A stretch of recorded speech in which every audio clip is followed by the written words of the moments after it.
Hey guys, Joebizz34 back again, and this time I'm reviewing, a little late to the game, but I've had a lot to review lately in little time, so finally getting around to this bad boy that I got. And ironically, this guy was delivered on the same day that I received the custom Teen Wolf figure from Johnny, and I had said that it was Michael J. Fox Day because on the same day that I reviewed that figure and filmed him and received him, later in the day he showed up. So I got both figures on the same day. So if you want to talk 80s nostalgia, you want to talk, you know, Michael J. Fox overload, that was Michael J. Fox Day, 1/6 Michael J. Fox Day that I had declared. So I got this guy out of the box. I didn't bother to show him the box. I mean, everybody knows at this point what the box looks like. It's a typical Hot Toys box with the trays in it, the stand and the accessories, and then the cover's cool. It shows the Back to the Future logo that looks similar to this with the fire streaks that the DeLorean leaves behind when it goes through time. So pretty cool. This guy comes with tons of accessories. I think that really makes this figure a home run. He's got his headphones there, his little Walkman. He's got his book bag. He's got his Save the Clock Tower paper article, you know, flyer. He's got his Casio or whatever watch there. He's got the JVC camcorder that he used to film Doc going through time for the first time with his dog Einstein. He's got his sunglasses, great sculpt, outfit, the jean jacket, the life preserver vest as they referred to it in the 50s. his shirt, his patterned white shirt, jeans, the sneakers, the stand, the skateboard, and if you have the on the book bag, obviously, and if you have the exclusive edition, which I did get from Sideshow, the infamous guitar that he uses. So look at that, cool. So what do I think of the figure? First off, I'm a huge Back to the Future fan. I must have watched that thing on VHS tape back when I was a teenager. Me and my friend, we must have watched this thing over and over and over. Couldn't wait. And then they teased us with that to be continued that they added to the end of the movie after it was out of the theaters and on you know, VCRs and VHS tapes. And actually this movie came out when there was Betamax was still around. I remember somebody had a copy of Back to the Future on Betamax. All right, that we're going back in time now, just like the movie does. You know, camcorders were the size of VCR units, you know, that you had to hold in your hand. It was hilarious, but that was the time. This figure holds no boundaries as far as the accessories and everything else. I mean, it's very complete. You know, the stand up into the sneakers, the skateboard, you know, that's another thing, and everything is just top notch. You know, and for Hot Toys, they really went at it, you know, took this one out of the park, I believe. And when Back to the Future 2 opened up in 1989, oh my God, they opened it up in November, and the coolest thing, which didn't happen that often back in the day, was that you only had to wait a few months to see Part 3, because they released it, or I should say they filmed it back to back. So, you know, when 2 was out in November, you only had to wait like another 6 months until Part 3 opened in the summer of 90. So that was pretty cool. And 89 was an awesome year for movies, the summer before it. I mentioned this story in the Batman 89 figure review I did back when, Hot Toys, the Keaton Batman, where, you know, that summer was very memorable to me because I had had my car accident and I spent a lot of time watching movies that summer because I was recovering from my accident. So it's a very memorable summer for me. And this capped off the end of the year because this came out in November near the holidays.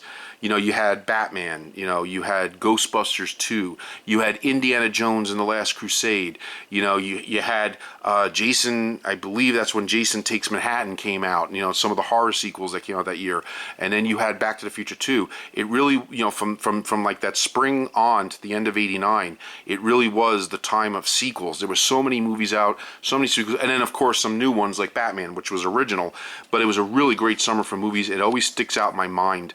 And, you know, because I was injured and couldn't, you know, play a lot of sports or have a lot of activities during that summer, while I kind of healed and licked my wounds, you know, I went ballistic with just watching movie after movie that came out that year. And there's even more that I'm forgetting.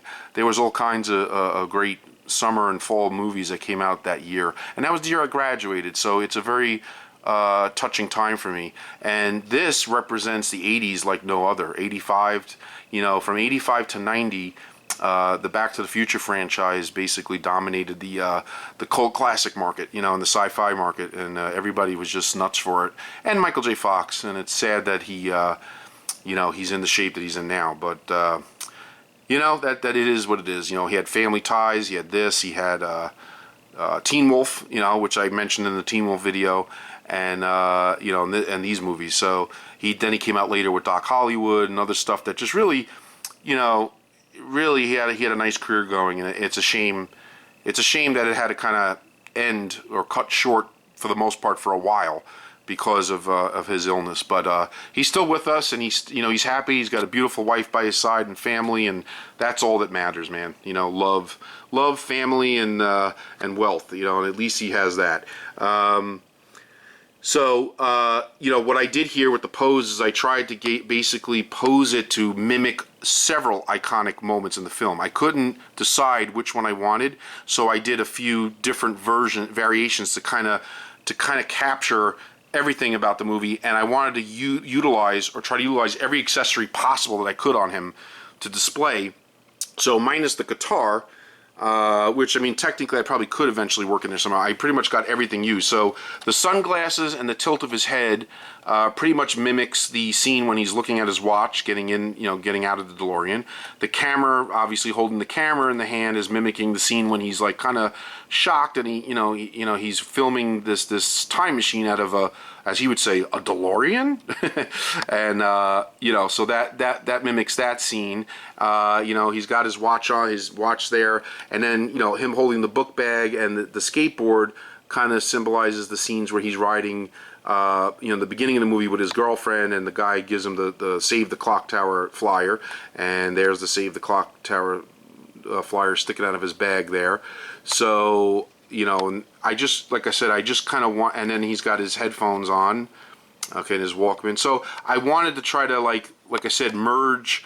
And he's got the sunglasses on the top of his head, like I said, so that mimics when he's staring at his watch. So I wanted to, like I said, mimic like 2 or 3 iconic looks in one pose. And I think that's kind of what I got. I'm very satisfied with the way he is here, and I think I'm going to keep him like this. This way, you know, I don't have to make up my mind. It's kind of a morphing or a blending of several key moments in the film, you know, if that makes any sense. The head sculpt is great.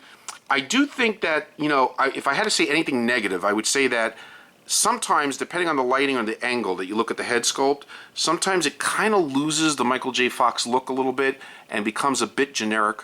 Like, sometimes I see Chandler from Friends, depending on certain angles, or, you know, sometimes I see, I can't remember all the actors' names, but there's another actor that starred in that Nicholas Sparks film, with I forgot her name, where she was dying of cancer and he was in love with her. Don't know the actor's name, but if you know the movie I'm talking about, you would understand why I'm thinking he kind of looks like him a little bit.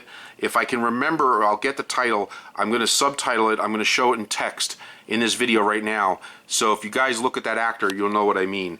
And like I said, it's Michael J. Fox, and I think ultimately, if I had to rate the head sculpt from 1 to 10, I'd give this like an 8.5. I mean, it's pretty good, pretty solid. Hair work, I mean, everything. The look they capture on his face, kind of that look of awe.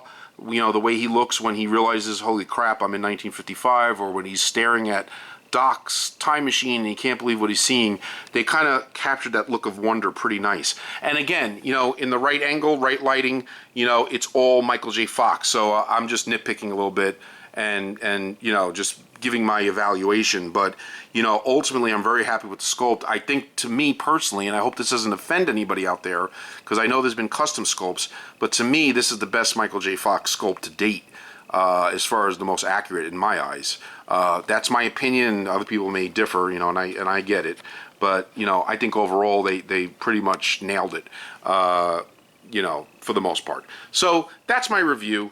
Back to the Future figure. If you're a fan of the 80s or Michael J. Fox or Back to the Future specifically, especially I should say, you got to pick up this figure, man. So just do it. And I'm looking forward. I'm hoping they announce Doc. I can't imagine Hot Toys not doing Doc. You got to figure they're going to do Doc, so he will be right aside. The DeLorean, I don't have space for 1/6 vehicles, so unfortunately I'm going to pass on that. I do have the 1/15 scale Diamond Select DeLoreans, you know, that like make sound effects and stuff like that, and that's good enough for me to represent the car. I have no space for the cars. So if I'm shooting for Doc, to have Doc next to him, maybe Einstein as an accessory, which would be awesome, and then I'm done. If they ever decide to make Biff or anybody else, you know, who knows? I doubt it. Hot Toys has a habit of not making supporting characters as much, but you know, we'll see. Or maybe somebody will come out with some good customs to add to that collection at some point. But in the meantime, this is a Back to the Future and 80s nostalgia and Michael J. Fox fix. Hot Toys does it again. Very good job overall. 4.5 out of 5 stars, 8.5 out of 10. You know, minus maybe a couple gripes here and there, nothing big. All right, go get them. It's a home run ultimately. All right, guys, peace out.